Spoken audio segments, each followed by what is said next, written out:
Fala aí, terceirão.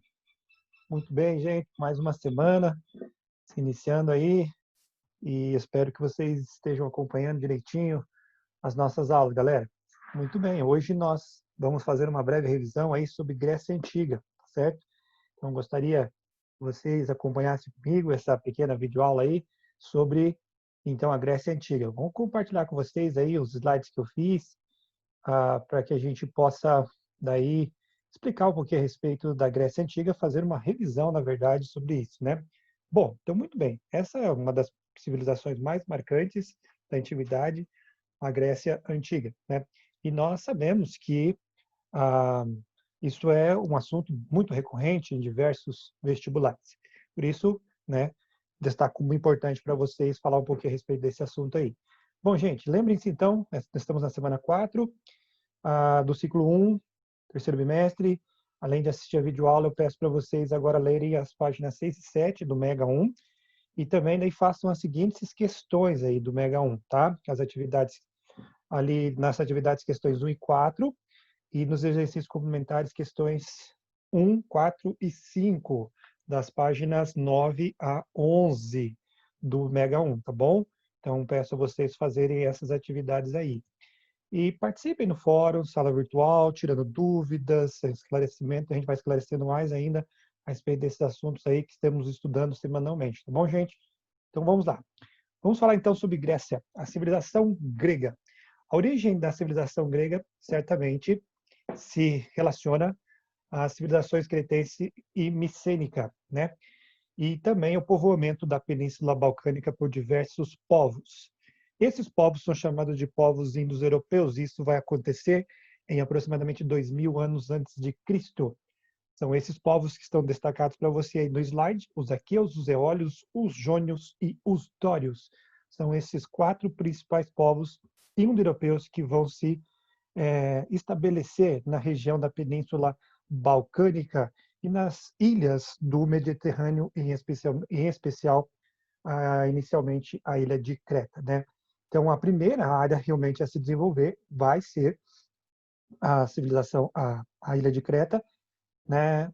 Onde surgirão os povos chamados povos minoicos. Tá legal, galera? Então, nesse mapa aí, vocês percebem também aonde vão se fixando esses diversos povos que formarão, de acordo com os estudiosos, a civilização grega. Tá legal, galera? Muito bem. Então, vamos lá. Continuando, então, para estudar a Grécia, sempre se dividiram em períodos, né? E esses são os períodos da história da Grécia Antiga.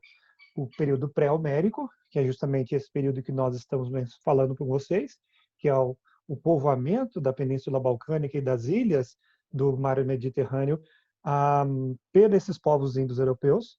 Temos o período homérico, que é o período onde nós temos lá as duas principais obras que nós temos são de Homero, né?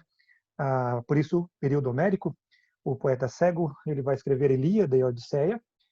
Também temos o período arcaico, o período clássico e, por último, o período helenístico. Vamos falar rapidamente aí sobre alguns desses períodos, destacando algumas partes importantes. No período homérico, como eu havia mencionado para vocês, está sendo descrito especialmente nas duas principais fontes, seriam esses são as obras, né, clássicas, aí, a Ilíada e a Odisseia. A Ilíada, que narra os acontecimentos ligados à Guerra de Troia, e também temos a Odisseia, que narra as aventuras de Ulisses após a Guerra de Troia. Então, a Guerra de Troia, que vai acontecer entre os troianos e os gregos, tendo a vitória dos gregos com o famoso artifício lá do cavalo, né? Ficou conhecido como cavalo de Troia, que é um presente que parece ser bom, mas de fato não era, porque eles conseguiram adentrar através dessa tática dentro das fortalezas da cidade de Troia e assim destruir a cidade de acordo com o que nós conhecemos aí pela Ilíada, tá bom? Então esse é o período homérico, formação desses primeiros grupos e cidades, e também surge nesse período aí os primeiros genos. O que seriam esses genos? Os genos seriam as grandes unidades familiares com origem com o ancestral comum. Por isso, daí que vem a palavra gen, nosso gen, né? Vem de nós, familiar, né? Algo que é familiar. Então, que passa, né, dos nossos familiares, nossos pais. Então, é algo genético que vem de família. Daí que vem a palavra para nós genética. Então, genos seriam essas unidades, né? Então, vão surgir justamente no período homérico, e elas são grandes unidades familiares que vão se desenvolvendo nessas regiões aí. Inicialmente, não havia muitas diferenças sociais dentro da Grécia, né? Mas, posteriormente, com o crescimento desses genos, as primeiras diferenças sociais começarão a surgir, tá bom? Com o crescimento dos genos, nós entramos já no período seguinte, que é o período arcaico, né?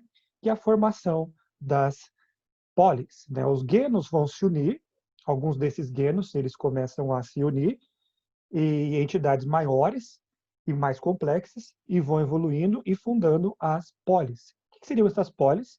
As cidades-estado gregas, né? São as famosas cidades-estado gregas, ah, que são cidades independentes entre si, com leis próprias, governo próprio.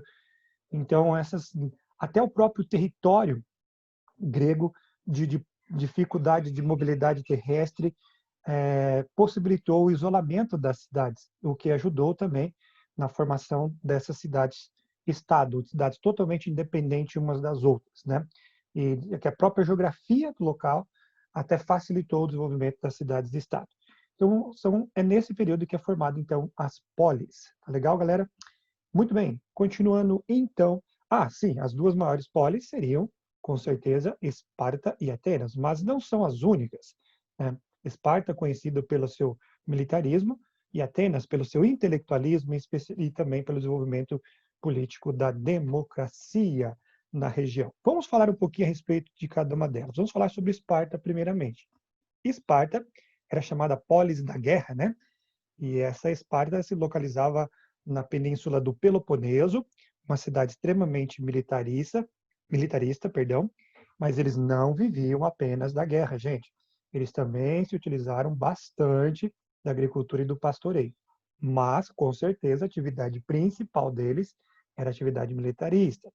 Possivelmente, essa cidade foi fundada pelos dórios. Existe uma possibilidade, aí os historiadores acreditam que ela tenha sido fundada, então, pelos dórios. A sociedade espartana ela é dividida entre esses três principais grupos. Os espartanos, ou os esparciatas, que seriam os descendentes, né, dos dórios, os proprietários de terra, né, que ocupavam os cargos mais importantes do governo e do exército, e os únicos que tinham direitos políticos. Eram esses camaradas aí, os espartanos ou esparciatas, né? Então é a aristocracia deles, é a nobreza guerreira de Esparta, né?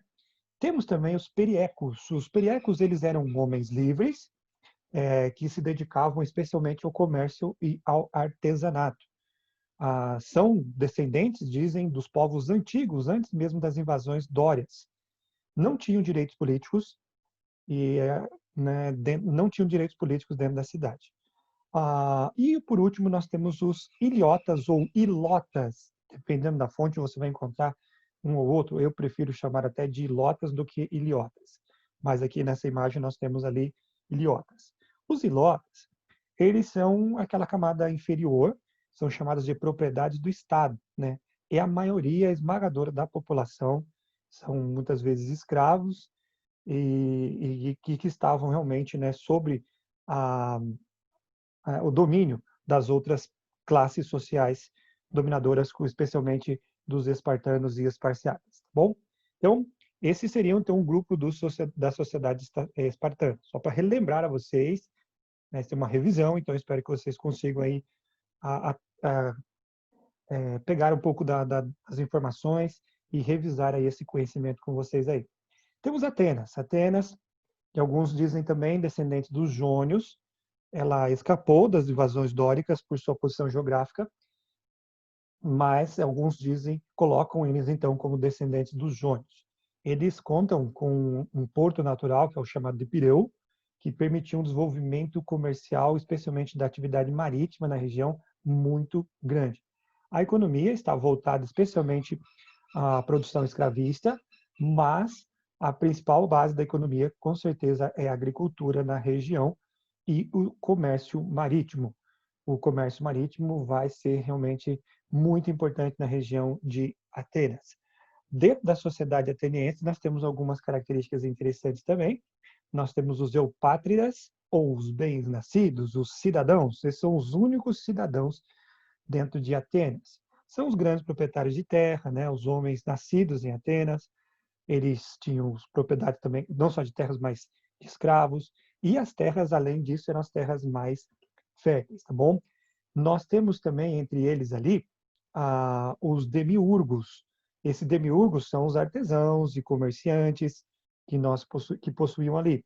Temos também os geórgos, que são pequenos agricultores. Esses geórgos, ou geórgos, né, de acordo com algumas fontes, aí não pronúncia não sabemos exatamente como dizer, eles então eles podiam se tornar escravos por dívida, né? Esses camaradas aí, infelizmente, tinham essa possibilidade. E moravam geralmente nas terras menos férteis, na região mais montanhosa, então não produziam tanto, e aí por isso acabavam se endividando, e se endividando se tornavam escravos, né? Temos também os tetas, são os marginalizados, os mais pobres, né? Os miseráveis são chamados assim, que nós chamaremos de desempregados das cidades ali. E os metecos, que é aquele grupo lá de estrangeiros que se dedicavam ao comércio e ao artesanato também, né? São estrangeiros. Metecos são os estrangeiros. E temos o grupo de escravos também ali, sim, os escravos estão nesse meio. E lembrando que a escravidão em Atenas, como também toda a Grécia e na sociedade romana, era por dívida, né? Então eram ou prisioneiros de guerra ou também na escravidão por dívida. Ok, gente? Bom, vamos falar então sobre o desenvolvimento político dessa cidade. Atenas foi considerado o berço da democracia. E isso teria surgido ali no século X a.C., né, nessa região aí, se tornou importante, né, justamente pelo desenvolvimento da democracia. Agora, democracia mesmo? Será que realmente é uma democracia? O conceito de cidadania ateniense está atrelado aqui a essa importante ideia. Então, lembrando, gente, que aqui é algo importante. Cidadania, para eles, era entendido de seguinte forma: eram considerados um cidadão ateniense apenas homens, pessoas livres, ou seja, que não eram escravas, tanto por dívida ou por serem conquistadas, né? Tinham que ter mais de 18 anos e tinham também que ser filhos de pai e mãe atenienses, né? Com isso, era possivelmente só tinha 10 a 15% da população tinha esses direitos políticos dentro de Atenas, né? Eram cidadãos atenienses, tá legal? Então vocês percebem que é uma democracia, mas não tão igual ao que nós encontramos hoje. Nós temos uma maior participação da população, né, nas questões políticas, tá bom? Bom, por volta de 500, gente, começaram a ocorrer agora aqui em Atenas algumas lutas sociais, e especialmente pedindo pela diminuição das desigualdades sociais, tá bom? Os proprietários de terra, os pequenos proprietários de terras, né? Os artesãos, comerciantes e especialmente o povão, então eles queriam mais direitos políticos, queriam, por exemplo, o fim da lei que permitia que eles se tornassem escravos por dívida. Então, por isso, para controlar essas revoltas populares, aí os aristocratas criaram a figura do legislador. O primeiro deles, o legislador, seria o cara que iria realmente, né, não só colocar por escrito as leis, mas fazer executá-las. E o primeiro deles foi mais conhecido ali, foi Drácon, que foi o primeiro a criar um conjunto de leis escritas que vai transferir para o Estado a administração da justiça. Tá legal? Então esse foi o primeiro deles, Drácon. Temos também o Solon que vai propor agora sim o fim da escravidão por dívidas, propõe também a devolução das terras confiscadas por dívidas e uma nova divisão da sociedade por critérios censitários, né? De um lado, agradava aquelas pessoas um pouco mais pobres, mas também ainda queria manter os privilégios dos mais abastados. Legal? As reformas de Solon não tiveram tiveram aceitação, mas infelizmente não melhoraram as condições de vida. É nesse período que surgem então os primeiros chamados tiranos. Após esses tiranos, vai surgir a figura de Clístenes. que é o mentor da democracia, se assim dizem, né? Clístenes ele vai assumir o poder e, ao contrário dos outros aristocratas, ele vai ter o apoio popular, né? Então, as reformas principais que ele faz estão relacionadas à participação dos cidadãos nas questões políticas. É que daí surge o termo chamado democracia. Mas, como nós dissemos, essa democracia era limitada apenas a determinadas pessoas, não era aberta a todos. Tá legal, gente? Muito bem. Continuando então, a gente vai falar agora sobre o período clássico. Do período clássico, a gente tem que lembrar que é o período de grande prosperidade, estabilidade, prosperidade em que sentido, né? De prosperidade econômica, gente, né? É o período aqui também do esplendor cultural grego e a de estabilidade política, sob o governo especialmente de Péricles. Há uma grande estabilidade política nesse momento. Porém, é um período também que a Grécia passa pelas suas maiores disputas territoriais, né? E essas duas disputas grandes territoriais seriam as guerras médicas, em primeiro lugar, que aconteceram contra os persas, das quais eles saíram vencedores, né? Então, os persas, eles queriam conquistar a região na sua política expansionista, liderados por Dario. Eles, então, tentam expandir e chegam até a região da Península do Peloponeso desculpa, a Península Balcânica, e tentam fazer um acordo para que eles se submetam, os gregos se submetam, mas os gregos não aceitam essa submissão e, liderados por Atenas, a Liga de Delos vai lutar contra os persas naquelas que ficaram conhecidas como guerras médicas. Receberam esse nome porque os persas, eles, né, foram oriundos lá de uma união de dois grupos, que eram os persas e os medos, né? Quem uniu esses povos foi Ciro, como nós estudamos na aula passada, tá bom? Então, eles vão lutar entre eles e os gregos, né, a Liga de Delos vai sair vitoriosa. Com isso, a cidade de Atenas vai ganhar muita força, né? E com isso elas vão querer, né, até desequilibrar as forças entre as cidades e estados, querendo levar assim um expansionismo até dessa cidade.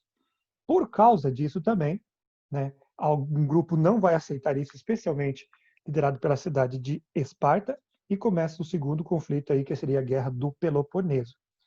A Guerra do Peloponeso é um conflito entre as cidades-estado Atenas e Esparta, alguns dizem, mas não é só entre elas, são sobre ligas lideradas por elas. Nós temos a Liga do Peloponeso, liderada pelos espartanos, e a Liga de Delos, liderada por Atenas. Eles vão lutar entre si, e depois de três grandes guerras, três grandes conflitos aí percorrendo diversos anos, a Esparta vai sair vitoriosa.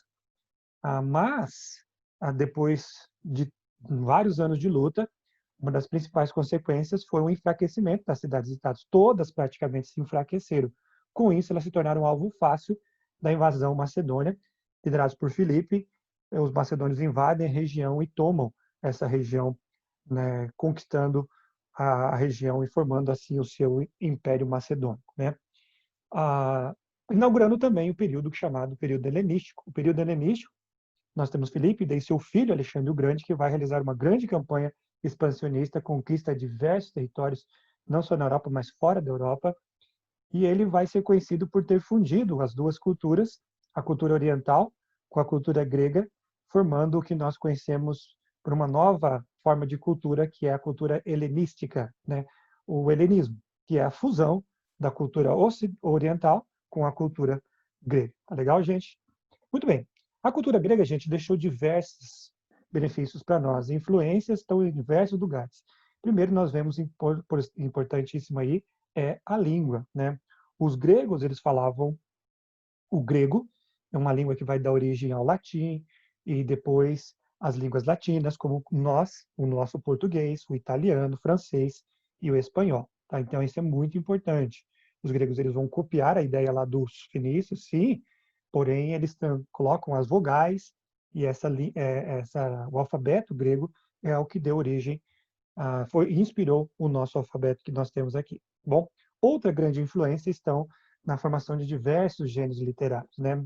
Estão ligados aí ao próprio teatro, e aí temos a poesia, a tragédia, a comédia, a fábula, tudo ligado ao que nós conhecemos pela Grécia Antiga. Então, eles influenciaram na profusão de diversas coisas. Bom, na parte de escultura também, arquitetura, foram muito... A, a, a profusão artística deles era grande, né? Valorizavam especialmente o racionalismo. Uma coisa importante também era o antropocentrismo, o que no Renascimento vão tentar reviver o auge, né, dessa cultura grega, que é bem importante também nos dias atuais. Outra influência está ligada à mitologia. Muita gente gosta aí da mitologia grega, né? E a mitologia grega é aquela que mostra para nós que o mundo e tudo, todos as questões naturais, né, são ligadas a deuses, né, ou a seres mitológicos, não só a deuses, mas seres mitológicos. Então, tudo há influência deles. E na mitologia, tem diversos, mitologia grega tem desde Zeus, que seria o deus principal, mas também outros deuses que fazem parte do que eles chamam de o panteão, ou o conjunto de deuses do Olimpo, tá bom? Então, a mitologia tem Poseidon, tem Afrodite, entre outros, até o próprio Hades, né, que seria o deus do mundo subterrâneo. Legal, galera? Muito bem. Continuando, outra influência também seria na filosofia. Mas não só na filosofia, mas em diversas ciências, né? Surgiram várias ciências aqui dentro da Grécia Antiga, a própria história. Né? A história temos lá, pai da história Heródoto, um grego. Nós temos também diversos outros aí na medicina, se destaca lá. Nós temos a matemática, com Tales de Mileto, Pitágoras. Na medicina nós temos o famoso Hipócrates, né? Entre outras grandes ciências que vão surgindo justamente dentro da Grécia. Então, a grande influência da cultura grega na atualidade. Bom, gente, então, acho que é isso. Espero que vocês tenham compreendido aí. E qualquer coisa, galera, por favor, me procura, tá bom? Grande abraço e boa semana de estudos.